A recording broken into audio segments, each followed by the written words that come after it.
वाल्मिक कराडच्या बातम्या मोबाईलवर का पाहतोस असं विचारत दोघांनी एका तरुणाला बेदम मारहाण केल्याची घटना बीडमधील धारूर तालुक्यात घडली आहे। यापुढे वाल्मिक अण्णांच्या बातम्या आणि व्हिडिओ पाहिले तर तुझा पण संतोष देशमुख करू अशी धमकीही मारहाण करणाऱ्या तरुणांनी दिली आहे। बीडच्या धारूरमध्ये नेमकं काय घडलं आणि कोणी मारहाण केली, हे संपूर्ण प्रकरण काय आणि बीडमध्ये नेमकं चाललंय काय हेच आपण या व्हिडिओत पाहणार आहोत। नमस्कार, मी स्वानंद बिक्कड, तुम्ही पाहतात मुंबई तक। बीडच्या धारूर तालुक्यात अशोक मोहिते या व्यक्तीला संतोष देशमुख खून प्रकरणातील व्हिडिओ मोबाईलवर पाहिल्यामुळे मारहाण झाली आहे। अशोक मोहितेवर सध्या अंबाजोगाईतील शासकीय रुग्णालयात उपचार सुरू आहेत, तर वैजनाथ बांगर आणि अभिषेक सानप असं मारहाण करणाऱ्या तरुण आरोपींची नावं आहेत। अशोक मोहिते यांचे मावस भाऊ बालासाहेब भोसले यांनी जी पोलीस तक्रार केली आहे त्या तक्रारीत नेमकं काय म्हटलंय ते आपण पाहूयात। बालासाहेब भोसले यांचं केसमध्ये भोसले ग्लास नावाने स्लायडिंगचं दुकान आहे।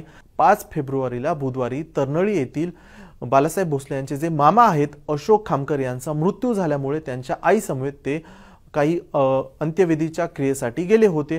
त्यानंतर तिथे आपण जर पाहिलं तर तरनळीला रमाई चौकात दुपारी 2:30 वाजण्याच्या सुमारास बालासाहेब भोसले उभा होते आणि काही अंतरावर त्यांच्या बाजूला मावस भाऊ म्हणजे ज्यांना मारहाण झाले ते अशोक मोहिते मोबाईलवरती बातम्या पाहत होते। तेवढ्यात तिथे MS44R 9294 लाल रंगाची ही मोटरसायकल आली। त्या गाडीवरून वैजनाथ भारत बांगर आणि अभिषेक सिद्धेश्वर सानप हे 2 तरुण उतरले आणि त्यांनी अशोक मोहिते यांना तू आमच्या बातम्या का पाहतोस, मराठे लई माजलेत, यांच्याकडे बघावंच लागेल असं म्हणत शिवीगाळ केली आणि त्यानंतर लाताबुक्यानं मारहाण केली। नंतर अभिषेक सानपने त्याच्याकडील लोखंडी रॉडने अशोक मोहितेंच्या डाव्या डोळ्यावर आणि शरीरावर रॉडने मारहाण केली। नंतर वैजनाथ बांगरने त्याच्याकडील असलेल्या हातातील कोयत्यानं अशोक मोहितेंच्या डोक्यात मारलं। त्यानंतर तू इथून पुढे जर मुंडे साहेबांच्या आणि वाल्मिक अण्णांच्या बातम्या व व्हिडिओ पाहिले तर तुझा पण संतोष देशमुख करू अशी जीवे मारण्याची धमकी अभिषेक सानप आणि वैजनाथ बांगर या 2 तरुणांनी दिली। तसेच ज्यांनी तक्रार केली ते जखमी अशोक मोहिते यांचे मावस भाऊ बालासाहेब भोसले यांनी भांडण सोडवासोडव केली असं देखील बालासाहेब भोसले यांनी तक्रारीत म्हटलं आहे। अशोक मोहिते गंभीर जखमी झाले असून त्यांच्यावर अंबाजोगाईच्या शासकीय रुग्णालयात उपचार सुरू आहेत। पण ज्या 2 तरुणांनी मारहाण केली त्या अभिषेक सानप आणि वैजनाथ बांगरचा शोध सध्या बीड पोलीस घेत आहेत। त्यासाठी 2 पोलीस पथक देखील रवाना झाले आहेत। विशेष म्हणजे ज्या आरोपीनं मारहाण केली त्या वैजनाथ बांगर आणि अभिषेक सानपनं त्यांच्या सोशल मीडिया अकाउंटवरून कृष्णा आंधळेला वाढदिवसाच्या शुभेच्छा दिल्या आहेत।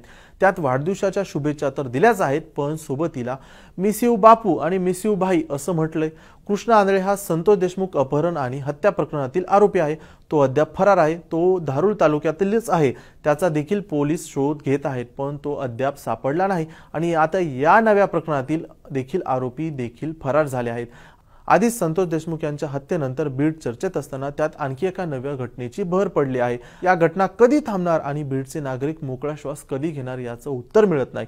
बीडसह राज्य आणि देशातील इतर सर्व महत्त्वाच्या अपडेट्ससाठी आणि बातमीच्या सखोल विश्लेषणासाठी तुम्ही पाहत राहा मुंबई तक।